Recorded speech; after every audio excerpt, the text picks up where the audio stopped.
Welcome to Incredible Idaho. I'm Jack Hemmingway. You know, I've made no secret of the fact that I have a passion for fly fishing. For me, Idaho means some of the best stream fishing in the West, from the Lochsaw up in the north to Silver Creek down here near Sun Valley. But in Idaho, there's a variety of fishing opportunity, no matter what your style. The Clearwater River, famous for its steelhead runs, Brownlee Reservoir, famous for its crappie and bass fishing, and of course, if it's wilderness you crave, nothing can beat a float trip down the spectacular Salmon River.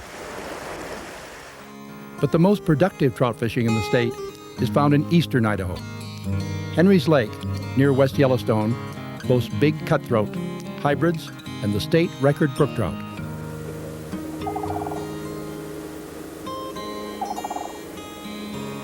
I love to fish Henry's Lake all my life. I've fished it since I was about 5 or 6 years old.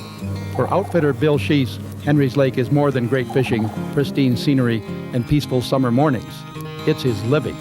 Fish off to your right, working. Clients from all over the United States depend on Bill's experience to guide them to the special pockets of Henry's Lake where the fish are biting. Another brook trout.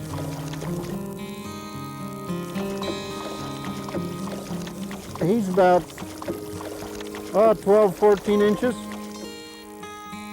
Anybody who has fly fished has heard of Henry's Lake because of the shallowness of the lake. You can fly fish the full lake. A lot of people in western states cannot believe that Henry's Lake is still not catch and release because of the pressure that it gets and because of the popularity that it has from people from in the whole United States.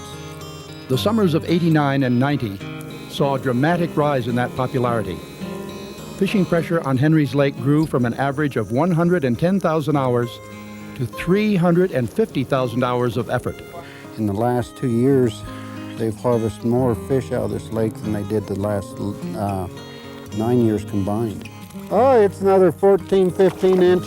That's a little bigger than the other one. 14-inch brook trout. For the past 3 years, Island Park, Palisades, and Blackfoot reservoirs, traditionally prime fishing spots in southeast Idaho, suffered major drawdowns due to the drought. The fishing deteriorated, and consequently, folks migrated to the waters of Henry's Lake. The added fishing pressure took its toll. Bill Sheese has seen his average August catch rate fall from 1 fish an hour to about 1 every 8 to 10 hours. Come on, fish. Don't run at me. Whoop. Big old cutthroat. Probably 22, 23 inches.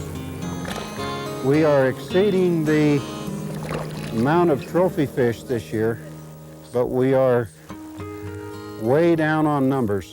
That's a cutthroat right there that's probably 4 pounds. They are beautiful fish. People are not going to come to this lake if fishing remains as slow as it is. Well, some fishermen were very much concerned that we were over-harvesting fish. We look at the fact that the late season catch rate in 1990, the September-October catch rate rebounded, was pretty good. The mean size of the fish that people caught in 1990 was above what it was in '89 and equal to what it was in '88. So that doesn't indicate over-harvest. If we're over-harvesting everything, then we should be cropping off the big fish first. Although fishing pressure ballooned during the summers of '89 and '90, it has dropped off considerably this year. Word got around that the catch rates were low, but a more important factor was the dramatic events of last winter. A combination of drought, algae bloom, and extreme temperatures caused the oxygen levels in the lake to plummet. Suddenly, dead fish began to appear along the shoreline. Fish and Game, with strong support from the surrounding communities, began a rescue operation.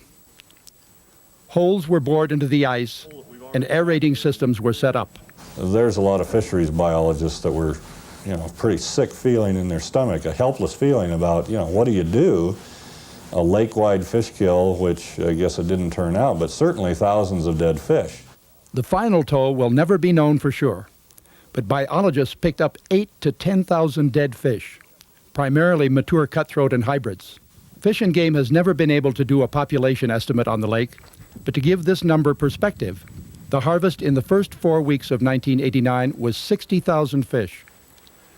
Efforts are being made to ensure that the tragic events of last winter are not repeated, but some things are beyond control. And we can't do a lot about drought. We can't do a lot about how soon and how long the winter comes and lasts. We can do something about septic systems. And we can do something about how much nutrient loading we get out of some of the streams. The key is water quality. Currently, a study is underway to determine the problems on Henry's Lake. A new septic system may be needed to keep pace with the buildup of new homes. Volunteer members of the Henry's Lake Foundation have fenced streams to keep cattle waste from contributing to the algae problem. And Fish and Game has screened irrigation ditches so migrating fish don't end up in farmers' fields. But despite the setbacks at Henry's Lake, it is still one of Idaho's prime fisheries. This one here will run about 6 or 7 pounds. Oh, you ought to see that tail on that puppy.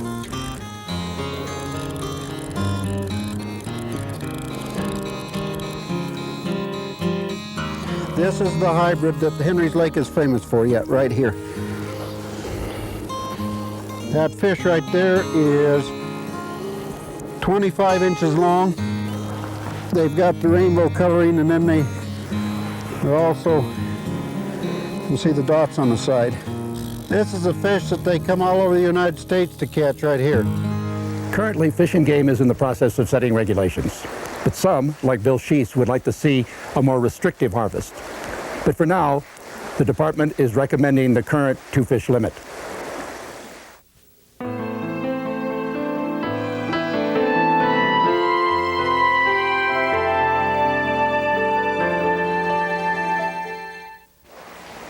Soon after Lewis and Clark returned from their 1806 expedition, beaver trappers began penetrating the northern Rockies.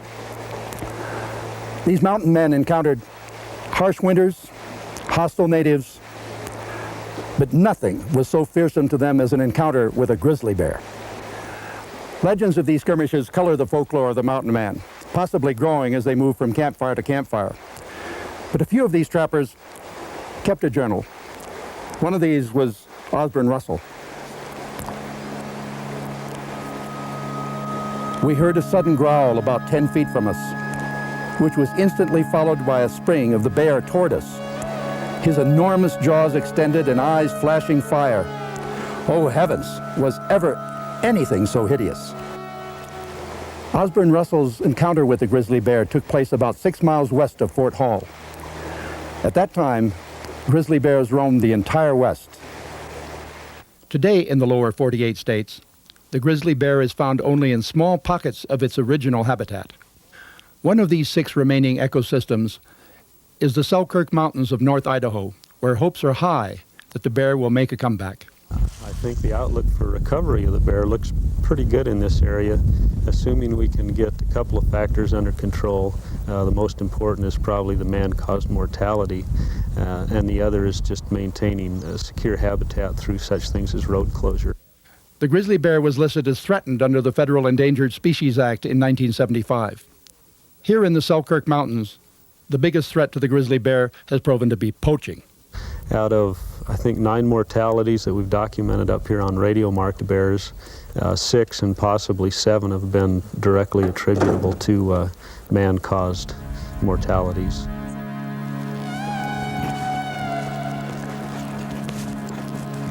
The biologists are cautious when approaching a trap. Go bear!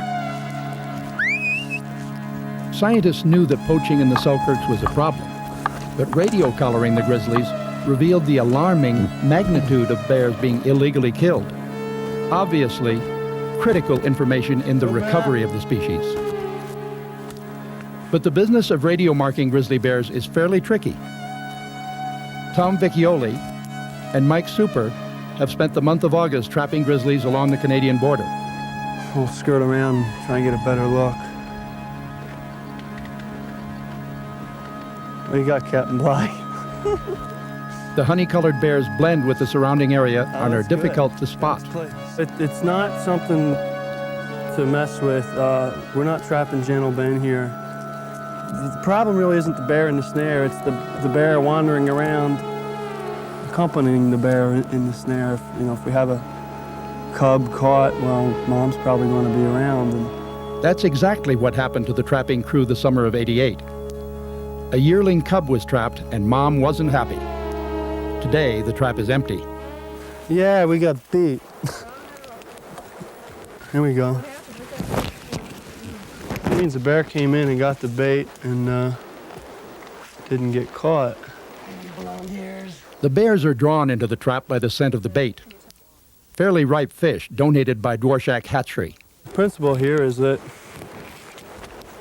I put bait in the back of this cubby here and make it look like the easiest thing to do is to come in from here rather than over the top. In the bear's path lies a buried snare that's triggered when the grizzly steps on a spring. The problem is that after bears get caught in these things a while, they seem to learn. And For less experienced bears, the traps do work. This bear has been trapped and tranquilized. Now biologists will measure and take blood samples. Imagine the power behind these claws. Batteries die on radio collars after about 3 years. Some bears that were marked in the summer of '88 have been recaptured. In this case, the collars are changed and a continuing history can be gathered on the bear. We do most of our radio tracking from the air, and we can get information such as home range sizes, habitat use, and survival estimates. In the case of females, reproductive output, litter size, litter survival, that sort of information. Strong reproduction and low mortalities are the keys to recovering a healthy grizzly population. Closing some roads seems to help the mortality problem since illegal killing is the leading cause of death in the Selkirk grizzly. This also benefits elk herds. Some of the hunters have noticed an increase in herd quality following the road closures for grizzly bears. The other side of the survival equation is reproduction. Radio collars provide information on the death of the grizzlies, but in the wild, it's more difficult to judge how many cubs are born and the number that survive, or what a female needs nutritionally to bring a pregnancy to full term. That's where Charlie Robbins comes in. His lab program involving captive grizzlies and black bears at Washington State University provides a unique opportunity to study these animals firsthand. All of the bears that we get in have some type of sad story that goes along with them. If they're young cubs, mom has usually been killed in some way, and they can't live on their own, and so they need a home. And so from that standpoint, we're happy to be able to help them. So there's certainly bears available, and for our needs, we've fortunately been able to get some of those bears for research purposes. Grizzly reproduction is the focus of one study. Scientists already know that females don't begin to breed until they're about 8 years old, and then only every 3 years. But even when they do breed, it doesn't mean they'll bring off a litter. What we're trying to do is develop a technique that will determine the body fat content and the body protein content that females have to produce cubs available to them when they go into hibernation. Charlie Robbins hopes to develop a technique that field biologists can use to take these measurements on wild bears at the trapping site. Once the nutritional needs of grizzlies are identified, land management agencies, such as the Forest Service, can use this knowledge to protect habitat and critical food sources. Perhaps this combination of laboratory data and field research will help bring the rare grizzly bear back from the edge of extinction. In a way, the grizzly bear really symbolizes whether we are, as a human race, can tolerate other species that may be dominant to us. I think it also kind of identifies on what we feel is our place in the world today. Can we just do everything our way, and if a species gets in the way, then that's too bad? Or do we value something like the grizzly bear and will make at least some sacrifices to allow it to remain within the ecosystem? Although Osborne Russell's account of the grizzly bear is very dramatic, the grizzly is actually a very secretive animal. It attacks only when provoked or frightened.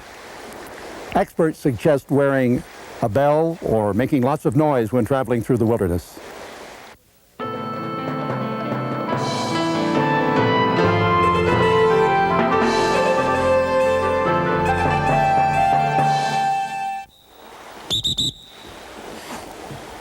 Hip arch.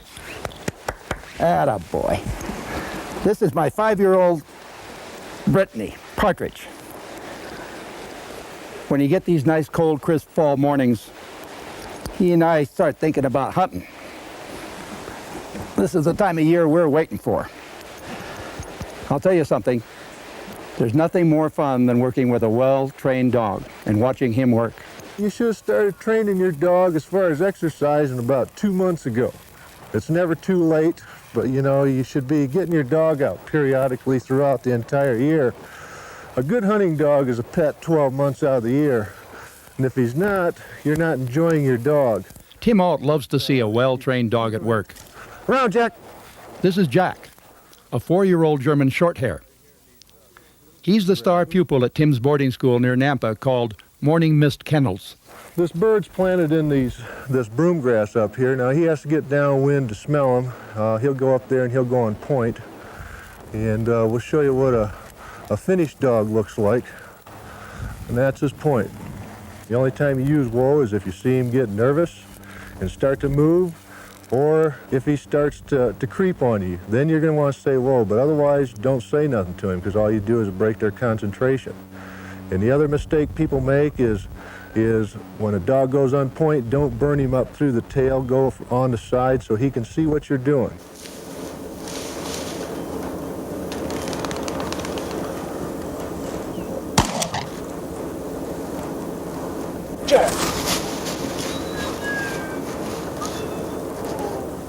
This is what we call steady to wing and shot. The bird was flushed, the bird fell down, he waits for me to say fetch, and that's what we just demonstrated. There, Jack, come here, come here. Yeah, whoa, whoa, whoa. Training a dog is a two-man operation. While Tim concentrates on working the dog, his son Danny is the bird man, planting the pigeons, flushing them, and displaying his excellent marksmanship.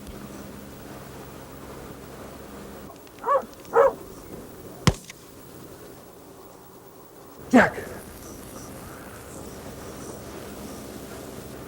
The big problem a lot of people have is they go out and they get a dog well trained by a professional trainer, or else they go out and do it themselves, but you have to take them out and get them into birds. And after you get them into birds, then you got to be able to shoot birds to treat your dog to a retrieve. Training starts early. This dog is 4 months old. Tim suggests bringing out retrieving instincts when there are small puppies in your home. You just want to put all the A hallway zip works and go well into a because the dog. puppy can't go left or right, but has to come back to you. Don't worry a whole lot about From there, obedience a puppy training. graduates to the This long backyard, rope we have on and this then to dog the is what field we call and a check rope. This is an extension to your arm. This is when you give your dog command. You're in a position to enforce the command that you're telling this dog. Tracy is a German Shorthair puppy. Tim emphasizes keeping it to a game, so you don't bore your puppy and turn retrieving into work. So instead of calling Give them a few 49 retrieves and quit 49 when the dog is minutes still asking for later, all you more. gotta do is reach out This and way, they'll retain enthusiasm for the game. Right now, I'm just going to stand there, get down on my knees, and this dog will deliver to me. Hey, hey, hey, hey, Tracy, hey, hey.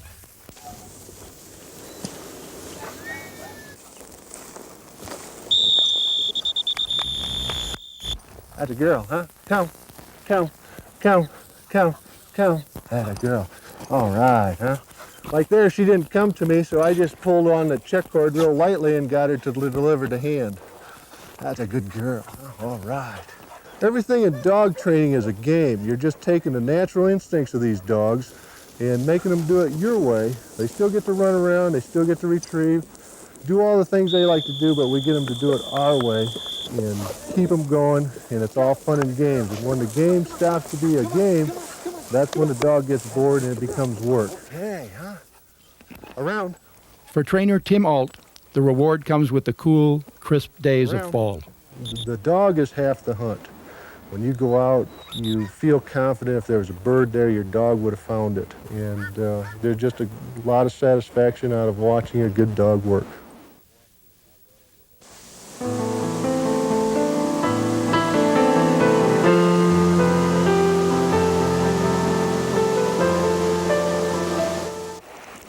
Water is the lifeblood of our state. And in northern Idaho especially, as the water comes rushing off the Selkirk Mountains, it creates a very special kind of lushness. Tonight as we close, we take you to Myrtle Falls near Bonner's Ferry.